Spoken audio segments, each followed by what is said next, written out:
అందరికీ నమస్కారం. Welcome to it's UTV.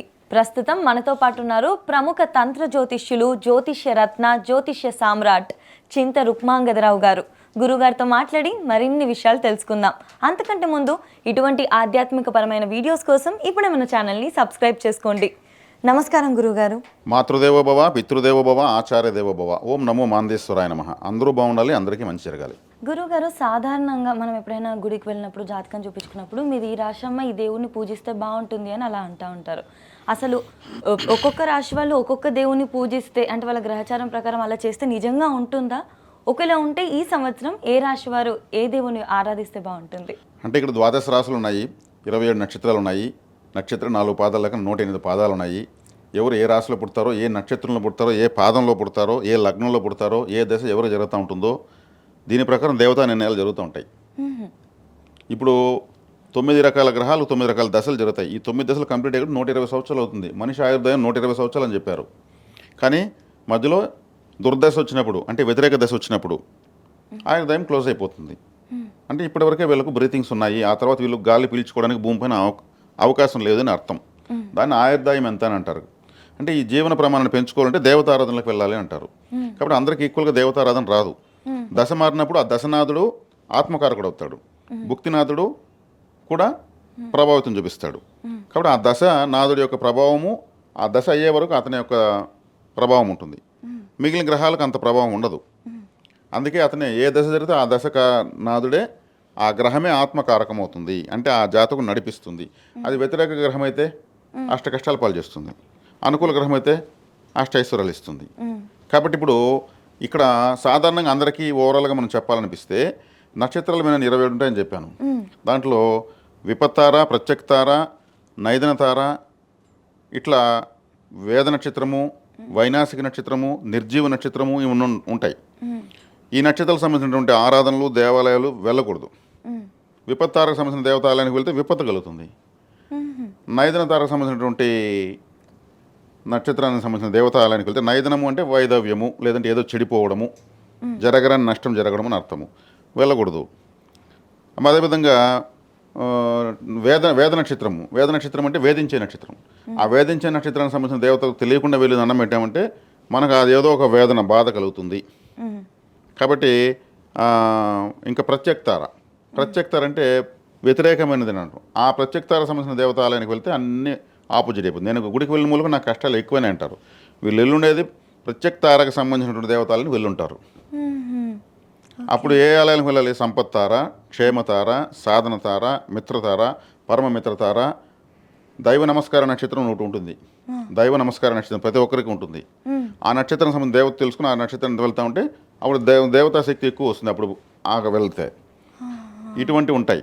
ఇప్పుడు రాశి అంటే ఒక రాశిలో 30 డిగ్రీలు ఉంటుంది, 3 నక్షత్రాలు ఉంటాయి, 9 పాదాలు ఉంటాయి.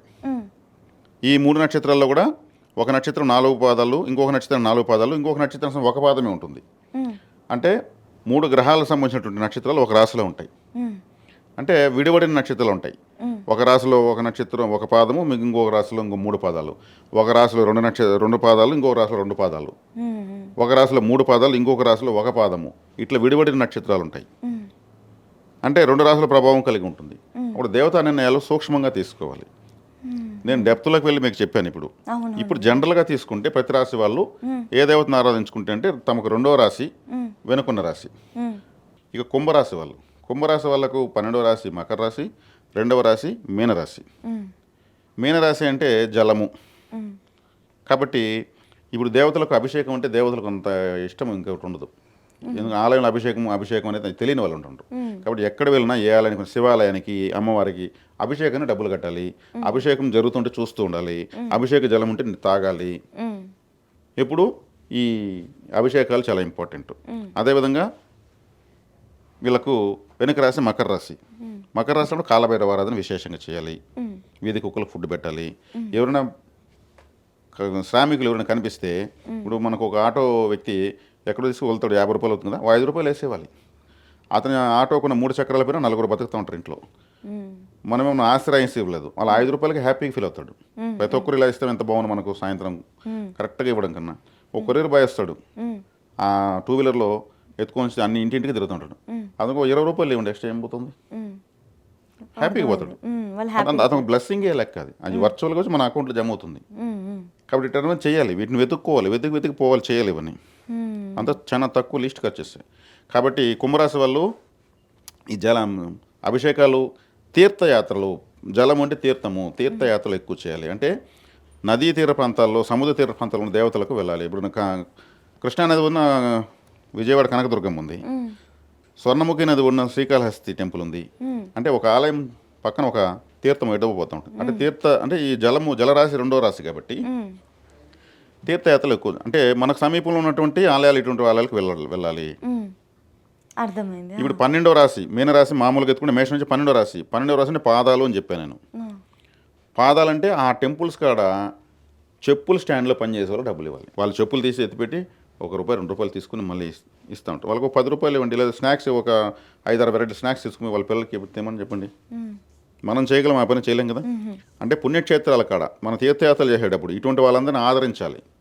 అందుకే కొంతమంది గొప్పవాళ్ళు 10 రూపీస్ అన్ని ఫుల్గా మార్చి పెట్టుకుంటారు, కాయిన్స్ ఫుల్గా మార్చి పెట్టుకుంటారు. ఇటువంటి వాళ్ళు పంచడం కోసమే ఎత్తుకుని వాటిని అంతా ఇచ్చేసి వస్తుంటారు. వాళ్ళు 500 చిల్లర బాబు అంటే 500 ఉండదు వాళ్ళ దగ్గర.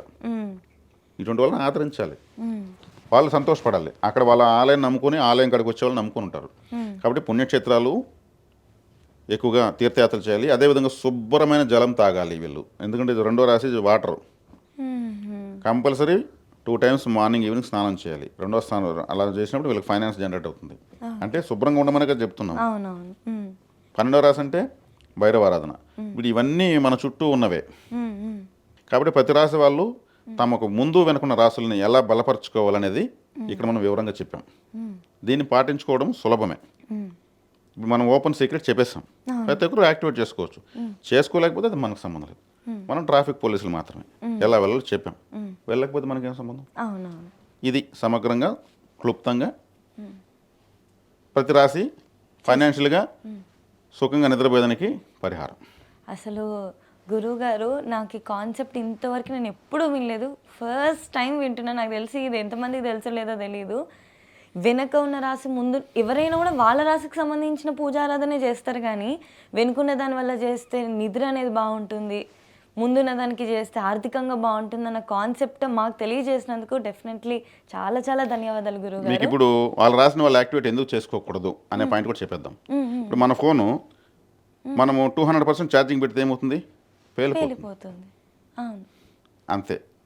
మనము యాక్టివేట్ చేసుకుంటే మనకు ముందు వెనక బాగుండేది చూసుకోవాలి. మనకి ఎంతవరకు మనం ఛార్జింగ్ కావాలంటే 2 బాగున్నాయంటే మనం ఛార్జింగ్ అవుతాం. మనం ఛార్జింగ్ పెట్టుకునే సిస్టమే ఇటు. ఇంకొక విషయం ఏంటంటే, మీరు నేను అడిగినప్పుడు క్వశ్చన్ పూజారాధన అంటే ఈ హోమాలు చేయండి, పూజలు చేయండి, ఇవి చేయండి, అవి చేయండి అని చెప్తారు అని అనుకుంటే, మీరు చెప్పిందల్లా మీరు ఒక 10 చెప్పారనుకోండి, 10లో 8 డొనేషన్సే ఉన్నాయి. అది కూడా ఎవరికి, చాలా పూర్ పీపుల్కి, గవర్నమెంట్ దగ్గర ఉన్న వాళ్ళకి, కాలేజెస్లో చదివే వాళ్ళకి. అది అసలు రాశులకి, జాతకాలకి, వీటి ఏటికి సంబంధం లేకపోయినా ఎంత మంచి పని అది సమాజానికి. ఇప్పుడు రిలయన్స్ అధినేత అంబానీ గారు ఉన్నారు కదా, ఆయనకి మంత్లీ ప్యాకేజ్ చేస్తాను, ఎంజాయ్ చేసుకుంటే ఎటుంటుంది. ఆయన సృష్టికర్త, ఆయన రిలయన్స్ జియో. ఓ పేదవాడికి రీఛార్జ్ చేస్తే హ్యాపీగా ఫీల్ అవుతాడు, చాలా హ్యాపీగా ఫీల్ అవుతాడు. అంటే 5 స్టార్ చాక్లెట్ వాడికి చాక్లెట్ ఇస్తే ఎలా ఉంటుంది, ఆ చాక్లెట్ పేదవాళ్ళకి ఇస్తే, పిల్లలకి ఇస్తే ఎగిరి గంతేస్తారు. కాబట్టి ఇక్కడ మనము పేదవాళ్ళను, ఆ స్థితిగతులు లేని వాళ్ళని గుర్తించి చేయడం వల్ల వాళ్ళ కృతజ్ఞత మనకు వస్తుంది. అదే పెద్ద ఆశీర్వాదం. ఖచ్చితంగా దాన్ని అలా చేయడం వల్లే కరెక్ట్. ఉన్నవాడికి ఇచ్చేదాని వల్ల వాళ్ళు అది అసలు కరెక్ట్ కాదు, వినడానికి ఇబ్బందికరంగా ఉంటుంది. ఇక్కడ చేయడం వల్ల డబ్బులు ఉన్న వాళ్ళు ఎత్తుకోమని నేను చెప్పడం లేదు, స్థితిగతులు ఉన్న వాళ్ళకి ఇమ్మంటడం లేదు, లేని వాళ్ళకి ఇమ్మంటున్నాను. శక్తి కొలది ఇమ్మంటున్నాం. అది ఎక్కడ ఇవ్వాలో, ఎలా ఇవ్వాలో అలా ఇమ్మంటున్నాం. ఆలోచించి మన స్తోమతకి తగ్గట్టు ఎంత. దీనివల్ల ప్లానెట్స్ యాక్టివేట్ అవుతాయి ఖచ్చితంగా. అందుకే మానవ సేవే మాధవ సేవ అన్నారు. ఖచ్చితంగా గురుగారు చాలా మంచి విషయాలు చెప్పారు. ధన్యవాదాలు. ధన్యవాదాలు.